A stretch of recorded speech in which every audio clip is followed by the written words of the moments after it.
শুভ সকাল। সকাল সকাল একটা গান শুনছিলাম। বনবিবির পায়ে রে ফোটে বুনো রোদের ফুল, তামাটের শরীর ওপরে কিষানির ঘামে ভেজা মুখ, লাল মেঘে বৃষ্টি ঝরে আদিবাসী কোনো গ্রামে, তোমার কান্না আমার কান্না ঝিরিপথ হয়ে নামে। গানটা অনেকেই শুনেছেন, অনেক সুন্দর একটি গান। আমি গানটা আমার খুব পছন্দের এবং মাঝে মধ্যেই শুনি, কিন্তু আজকে হঠাৎ কেন মনে হলো যে এখানে গানটা এই যে শেষ লাইনটা যেটা বললাম যে তোমার কান্না আমার কান্না ঝিরিপথ হয়ে নামে, এই ঝিরিটা কি? ঝিরি তো শুনি, পাহাড়ের ব্যাপারে কথা বললে ঝিরি শব্দটা আসে, এবং আমরা যারা পাহাড় প্রেমী মানুষ তারা অনেকেই ঝিরির সাথে পরিচিত, ঝিরি শব্দটার সাথে পরিচিত। তো কখনো চিন্তা করা হয়নি ঝিরি জিনিসটা কি। তো আজকে হঠাৎ মনে হলো ঝিরি কি, ব্যাপারটা দেখি। তো ভাবলাম আপনাদের সাথে শেয়ার করি।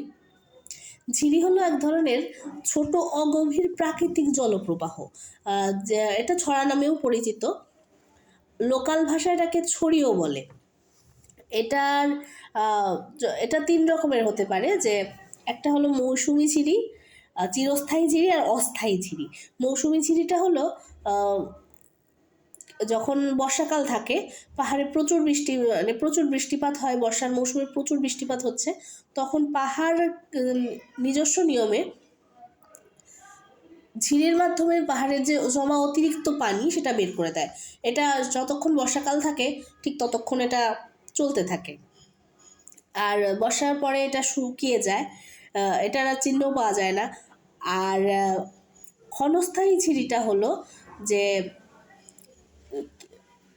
হঠাৎ বৃষ্টি নামলো, সেটার পাহাড় সেই অতিরিক্ত পানিটাকে নিষ্কাশন করে দেবে, তখন এই ঝিরিটা সৃষ্টি হয়। যে হঠাৎ ভারী বৃষ্টিপাত হলো তখন ওই ঝিরিটা সৃষ্টি হয়ে পাহাড়ের টিলার গা বেয়ে কিছু জলপ্রবাহ নেমে আসে।